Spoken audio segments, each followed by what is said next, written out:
Assalamualaikum warahmatullahi wabarakatuh. Saya Taskia Ulehida Pasa dengan NIM 192210204044 selaku perwakilan dari kelompok 1 akan menjelaskan materi mengenai sejarah teori ilmu sosial mata kuliah teori-teori sosial bersama dua rekan saya.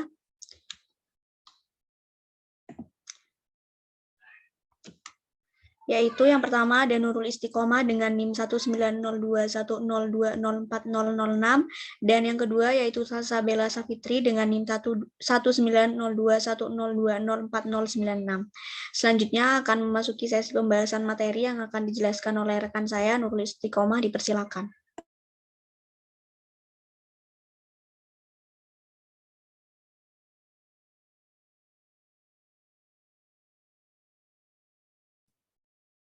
Baik, di sini saya akan menjelaskan tentang teoretisi dan sejarawan. Sosiologi dapat didefinisikan sebagai ilmu tentang masyarakat manusia dengan titik berat pada generalisasi struktur masyarakat dan perkembangannya. Sejarah didefinisikan sebagai studi tentang masyarakat manusia dalam arti plural, dengan menitik beratkan pada perbedaan antar masyarakat dan perubahan pada masing-masing masyarakat dari waktu ke waktu. Kedua pendekatan ini dianggap kontradiktif, tapi lebih baik jika dianggap saling melengkapi. Hanya dengan membandingkan satu masyarakat dengan masyarakat lain, dapat diketahui segi keunikan masyarakat itu.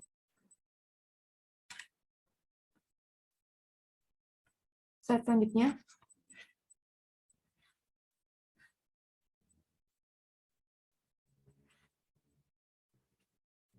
Sejarawan dan teoritisi sosial sebenarnya dapat menghilangkan berbagai bentuk pengotak-ngotakan atau parokalisme.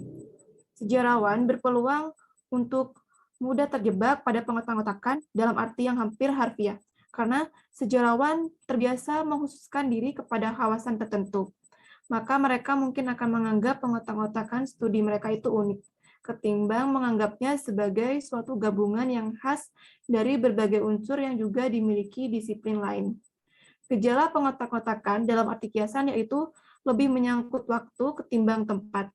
Terjadi juga pada kalangan teoritisi sosial, manakala membuat perampatan tentang masyarakat hanya atas dasar pengalaman zaman atau kontemporer, atau ketika membahas perubahan sosial tanpa memperhitungkan proses-proses waktu jangka panjangnya. Lalu ada sosiolog dan sejarawan satu sama lain yang seharusnya dapat melihat kelemahan dalam dirinya masing-masing dengan meminjam kacamata lawan.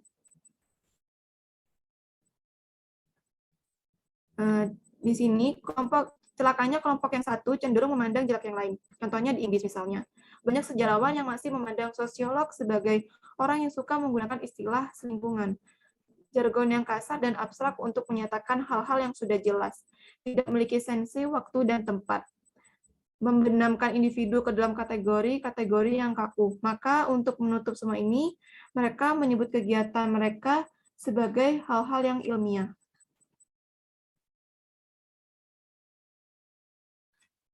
Selanjutnya,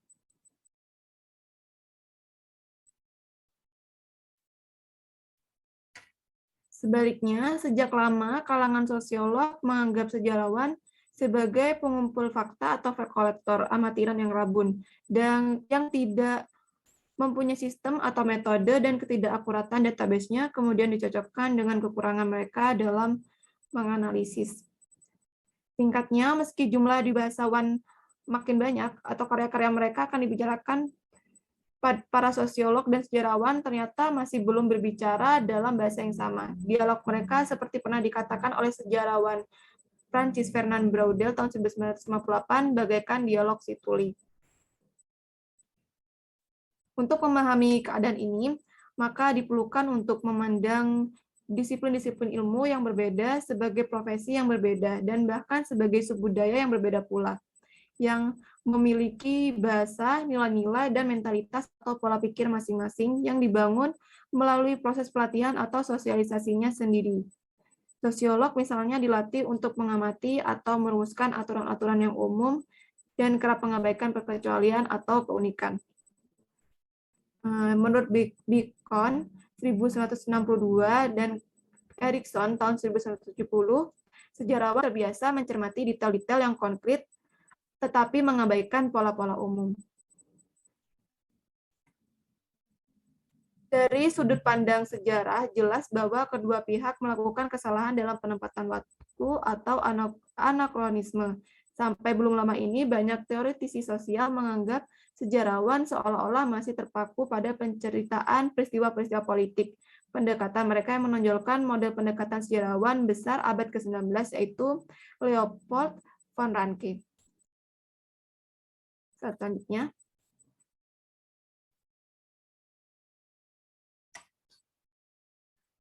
100 tahun kemudian, hubungan sejarah dengan teori sosial agak kurang simetris dibanding dengan yang terjadi pada abad pencerahan. Sejarawan semakin menjauh tidak hanya pada teori sosial, melainkan juga dari sejarah sosial. Ditinggalkannya sejarah sosial ini dapat dijelaskan dengan beberapa alasan. Yang pertama, pada periode inilah pemerintah di Eropa mulai memandang sejarah sebagai alat untuk meningkatkan persatuan bangsa, pendidikan kewarganegaraan, atau sebagaimana dikatakan oleh pengamat yang kurang bersimpati sebagai alat untuk propaganda kaum nasionalis. Yang kedua, tentang kembalinya sejarawan ke sejarah politik bersifat intelektual. Revolusi kesejarahan yang terkait dengan Ranke pada hakikatnya adalah sebuah revolusi tentang sumber dan metode, yaitu suatu perubahan dari penggunaan sejarah lama atau komik ke penggunaan arsip resmi pemerintahan. Sejarawan mulai secara teratur menggeluti arsip dan mengembangkan teknik-teknik yang semakin canggih untuk menilai reliability dokumen-dokumen arsip. Mereka berpendapat bahwa penulisan sejarah mereka lebih objektif dan lebih ilmiah dibandingkan sejarah yang dibuat para pendahulu. Penyebaran idealisme intelektual baru ini ada kaitannya dengan profesionalisasi disiplin ilmu yang terjadi pada abad ke-19. Slide selanjutnya.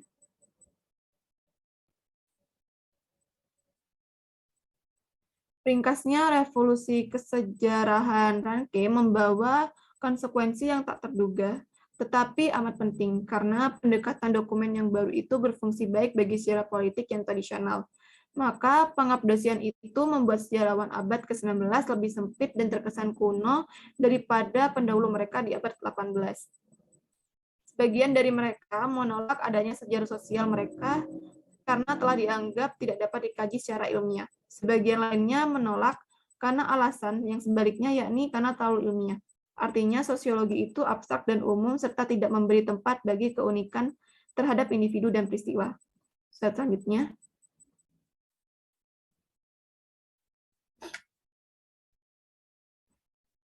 Selanjutnya ada penolakan terhadap sosiologi, yaitu dinyatakan dengan tegas dalam karya berbagai filsuf akhir abad ke-19. Khususnya Wilhelm Dilthey.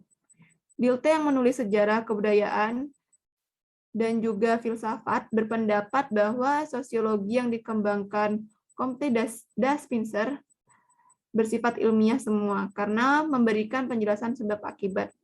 Akan tetapi, kombinasi minat terhadap sejarah dan penolakan atas kebanyakan karya sejarawan sudah menjadi karakteristik teoritisi sosial pada abad ke-20.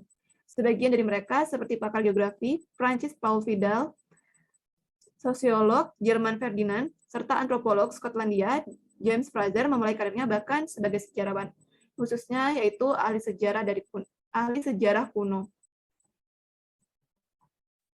Selanjutnya akan dijelaskan oleh rekan saya.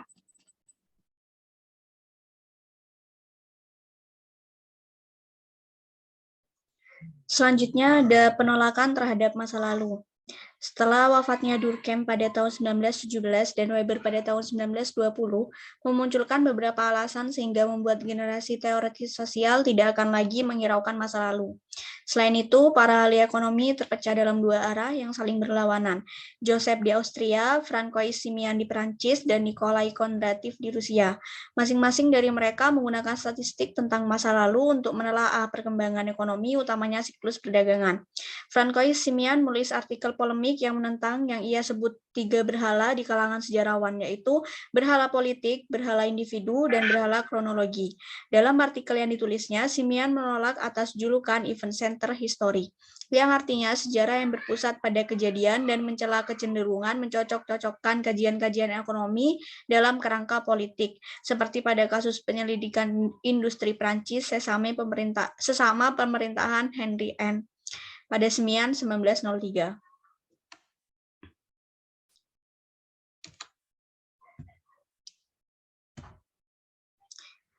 Selanjutnya, sebagian lainnya semakin menjauhi masa lalu dan mulai mengarah pada teori ekonomi murni dengan model matematika murni. Para ahli teori marginal utility dan economic equilibrium atau keseimbangan ekonomi makin tidak sempat menggunakan pendekatan sejarah yang dirintis Gustak dan masapnya. Konflik hebat tentang metode itu mengakibatkan terpecahnya profesi ilmu sosial ke dalam dua kubu, pro sejarawan dan pro teoritisi. Sedangkan para psikolog mulasi dari Jean Piaget yang merupakan penulis The Language and Myth of the Child pada tahun 1923, hingga Wolfgang Kohler yang merupakan penulis Gestalt Psychology pada tahun 1929, berpaling ke metode eksperimen yang tidak terpakai di masa lalu. Mereka cenderung mementingkan laboratorium daripada perpustakaan. Selanjutnya, para antropolog sosial menganggap bahwa studi lapangan lebih bernilai daripada laporan-laporan yang ditulis oleh misionaris, para pengembara, dan sejarawan. Franz Boas melakukan sebuah perjalanan panjang ke Kwakiut pada tahun 1966 ke suku Indian di pesisir Pasifik Kanada. Pada tahun 1906 sampai 1908, A.R. Radelif Brown tinggal di Kepulauan Andaman di Teluk Benggala untuk mempelajari struktur sosial lokal. Sedangkan Bronislaw menghabiskan sebagian besar waktunya dari tahun 1915 sampai 1918 di Kepulauan Trobriand dekat Nugini. Selain itu, dalam melakukan sebuah studi, seorang sosiolog juga meninggalkan kursi kerjanya dan lebih banyak mengumpulkan data dari masyarakat sezaman. Seperti contoh yaitu tentang pergeseran ke arah masa kini. Dalam istilah Norbert Elias, mundur ke masa kini dapat dilihat pada jurusan sosiologi pertama di Amerika Serikat yang didirikan pada tahun 1982 di Universitas Chicago. Para psikolog Chicago berpaling ke studi masyarakat sezaman, khususnya masyarakat Chicago, serta daerah-daerah kumuh, perkampungan kulit hitam, kaum pendatang, gelandangan, kelompok-kelompok geng, dan lain sebagainya. Park menyatakan bahwa metode-metode observasi yang sabar seperti yang digunakan oleh Boas dan Lewy dalam menelaah kehidupan dan perilaku Indian Amerika bahkan akan jauh bermanfaat untuk meneliti adat kebiasaan, kepercayaan, praktik sosial, dan konsepsi-konsepsi umum kehidupan yang dijumpai pada masyarakat Little Italy atau Lower North Side di Chicago. Pada abad ke-18 hingga ke-19, penjelasan-penjelasan tentang adat kebiasaan atau pranata sosial umumnya bernuansa sejarah. Sejarawan waktu itu menggunakan konsep-konsep seperti difusi, imitasi, atau evolusi. Banyak dari sejarah adalah sejarah spekulatif atau konjektural atau terkaan belaka. Alternatif yang diilhami oleh ilmu fisika dan biologi ialah dengan menjelaskan adat kebiasaan dan pranata-pranata tersebut menurut fungsi sosialnya ketika itu dengan menganalisis sumbangan setiap unsur terhadap keutuhan keseluruhan struktur. Dengan mengikuti model alam semesta atau tubuh manusia, masyarakat dipersepsi sebagai sebuah sistem yang berkeseimbangan. Di bidang antropologi, pendekatan fungsionalis ini diadopsi oleh Radcliffe Brown dan Malinowski. Keduanya memandang masa lampau sebagai hal yang sudah mati dan terkubur dan tidak relevan bagi studi masyarakat. Selanjutnya ada kebangkitan sejarah sosial. Para antropolog sosial dan sosiologi kehilangan minatnya terhadap masa lampau, sedangkan sejarawan mulai menghasilkan sesuatu sebagai jawaban atas tuntutan Spencer akan sejarah alamiah masyarakat. Pada akhir abad ke-19, sejumlah profesional kecewa dengan sejarah aliran Neo-Ranke. Salah satu pengkritik paling vokal adalah Karl Lamprecht, yang mengecam lembaga sejarah Jerman yang terlalu menitikberatkan pada sejarah politik dan orang-orang terkenal saja. Dia menamainya sebagai sejarah kolektif yang konsep-konsepnya diambil dari berbagai disiplin ilmu, yaitu psikologi sosialnya Wilhelm Wundt dan geografi manusianya Friedrich Ratzel. Lamprecht mengatakan bahwa sejarah utamanya adalah ilmu psikologi sosial. Pendekatan psikologi sosial inilah yang dia terapkan dalam buku yang berjudul History of Germany pada tahun 1819 sampai 1909. Buku ini tidak banyak dikritik sebagai aneh oleh para sejarawan ortodoks Jerman sehubungan dengan ketidakakuratan dan apa yang dia namakan sebagai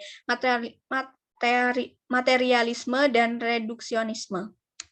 Selanjutnya, sekitar tahun 1990, cara berpikir kebanyakan sejarawan Jerman belum meninggalkan paradigma Ranke.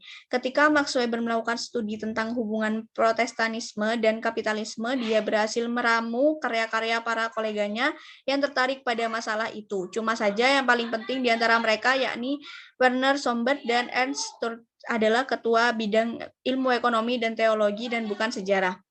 Pada dekade 1890-an, sejarawan Amerika Frederick Jackson Turner melancarkan kecaman terhadap sejarah tradisional sama dengan kecaman Lampert.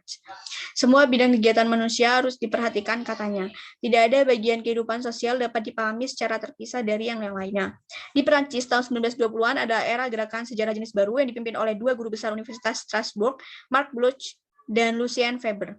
Jurnal yang mereka terbitkan yaitu Annales de Histoire Économique et Sociale mengkritik tajam sejarawan tradisional. Seperti halnya Lampert, Turner, dan Robinson, Weber dan Bloch juga menentang dominasi sejarah politik.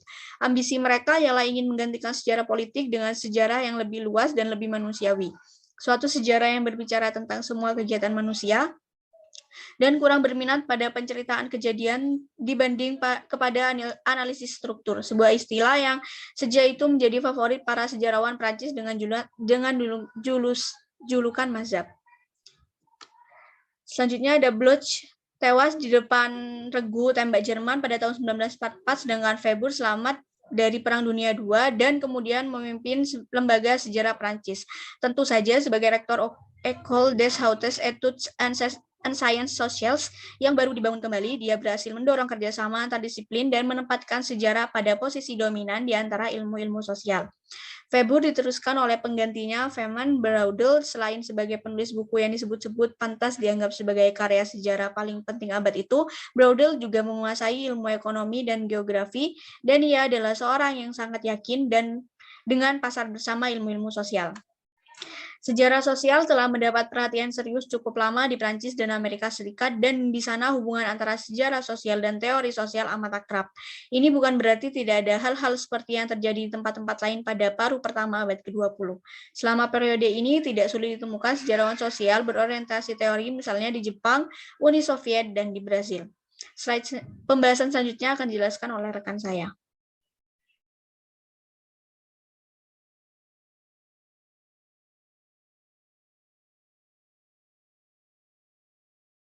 Ini saya akan menjelaskan terkait konvergensi teori dan sejarah. Beberapa contoh yang memperlihatkan para sejarawan serta teori sosial tidak pernah sekalipun memutuskan hubungannya. Adapun contohnya seorang penerbit buku One of the Middle Ages, yaitu seorang sejarawan Johan Huizinga yang terkenal di Belanda di tahun 1919 dengan bukunya berisi mengenai kebudayaan pada abad ke-14 hingga abad ke-15 dengan memanfaatkan beberapa ide ahli antropologi sosial. Selanjutnya,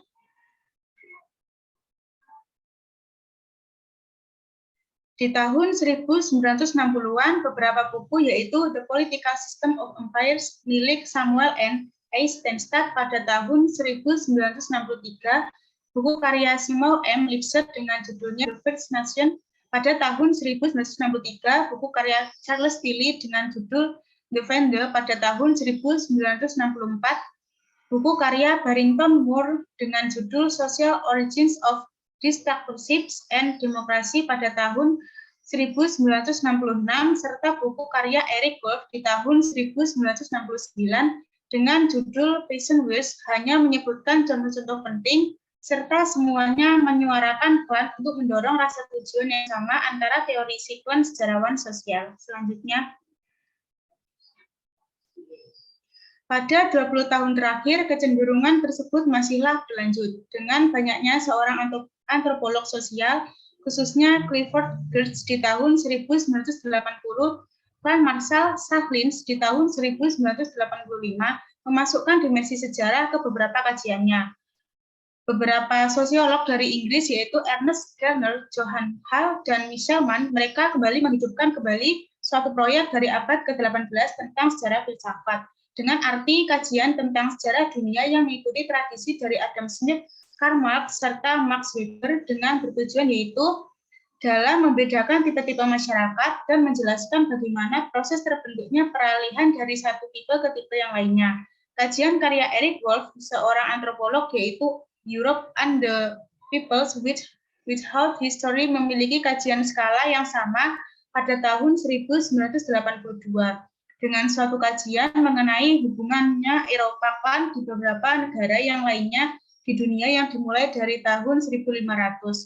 Istilah mengenai sosiologi sejarah, antropologi sejarah, geografi sejarah, atau klan yang masih kurang umum, serta ekonomi sejarah yang mulai digunakan dalam menunjukkan dimasukkannya sejarah ke beberapa disiplin ilmu dan dimasukkannya juga ke beberapa disiplin ilmu sosial, ilmu sejarah.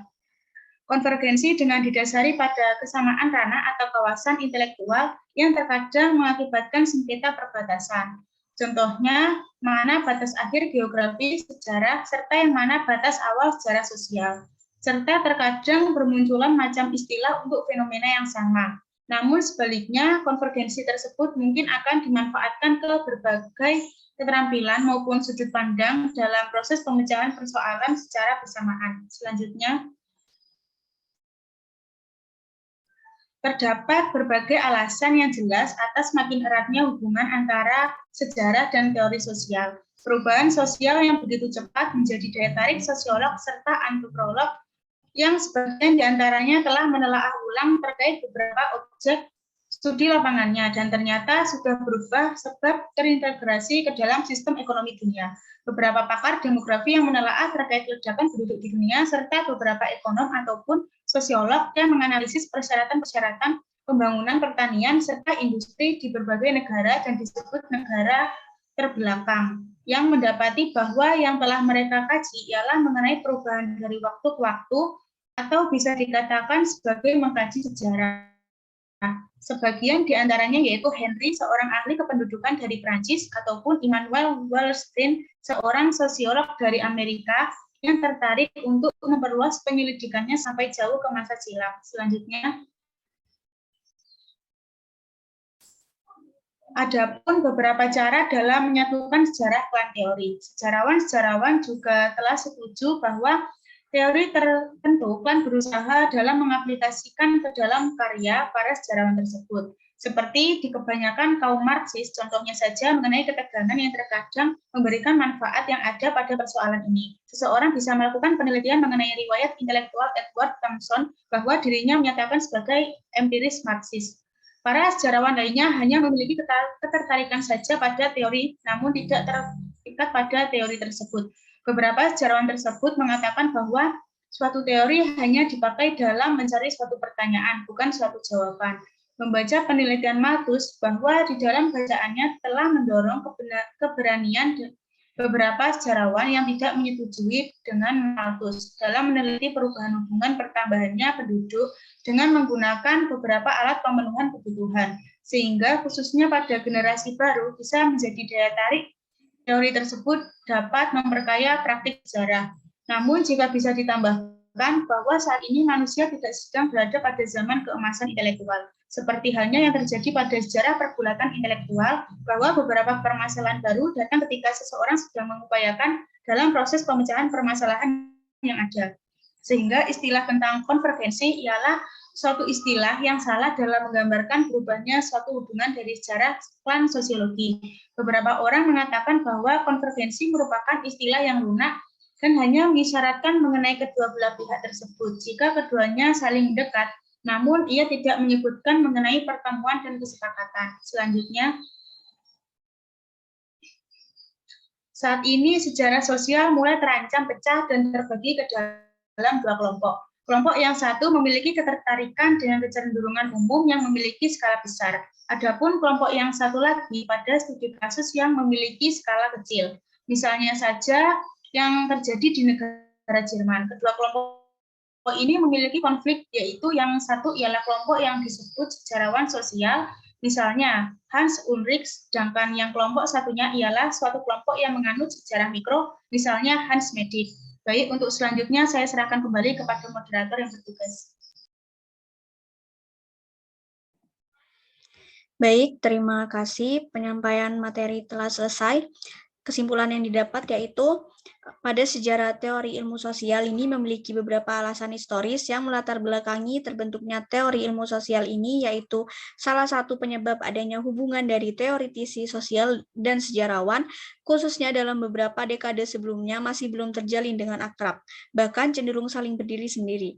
Adapun di awal abad ke-19 dan ke-20, para sejarawan memberikan sedikit perhatian terhadap beberapa isu sosial, sebaliknya dan sosiolog masih memiliki anggapan bahwa sejarah saja masih kurang cukup dalam metode dan di dalam teorinya, sehingga beberapa perbedaan pendapat maupun konflik yang muncul dari para sejarawan tersebut ialah salah satu asal muasal teori ilmu sosial terbentuk.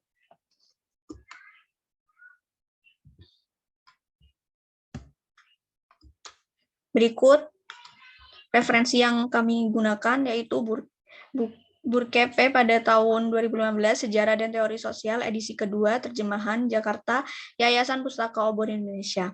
Bagi teman-teman yang ingin bertanya, bisa bertanya pada pertemuan di hari Selasa. Sekian presentasi dari kelompok kami, kurang lebihnya mohon maaf. Wassalamualaikum warahmatullahi wabarakatuh.